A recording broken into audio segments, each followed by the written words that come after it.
How in the world could you do this to these women? Put them in these, you know, outfits and march them out here. We see every little bump. We see every little flaw.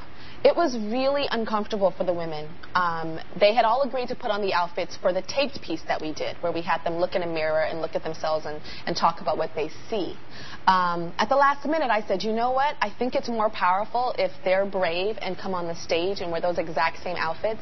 It was a last-minute decision of mine. I ran up to their dressing room and I talked to them about it, and I said, you know what? I'm going to put it on too. And when I said I was going to put it on too, they're like, okay.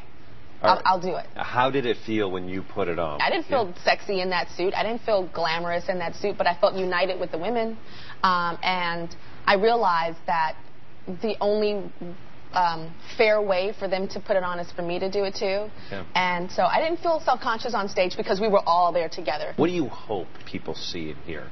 There's a couple of things I hope. I hope that women see this show and realize that they're not alone. So even the women that were on the show that participated in the experiment felt like they were the only ones that felt like that. They felt like they were the only ones that cried in the mirror when they looked like that. They felt they were the only ones whose mothers made them feel less than.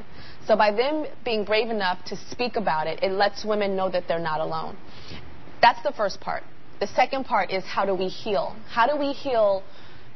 This just wasn't about women hating themselves. This experiment was about women labeling other women, attacking other women, putting down other women. And I wanted to show society how easy women do it. Explain a little bit of this. You had the women kind of identify and label each other? Yes. My producers interviewed the women before the show started. And they asked them about women's bodies and what they call other women.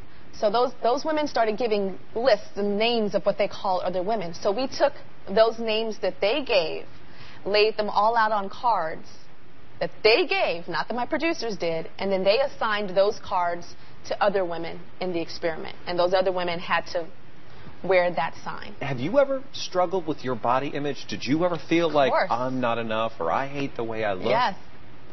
That's the reason why I do this show. That's the reason why I have this organization, T-Zone, for young girls with self-esteem, because I have been on from the too skinny to the too big. When I was a little girl, I weighed 98 pounds, and I was the same height I am now. So I'm like almost 160. I fluctuate between 153 and 161. Yeah, but you're tall. So, I mean, you're a tall But what girl. I'm saying is, imagine 60 pounds lighter than that. And so I was depressed and didn't have any friends. I was an introvert. I read like crazy, so I was well read, but just so depressed. And then I started entering the fashion industry. I was thin, and then I started to gain weight, and the designers would say, oh, she's too big, she's fat, she did not fit my clothes. I have a list that is printed out from when I was around 23 of designers in Europe that would not hire me because my hips were getting too big.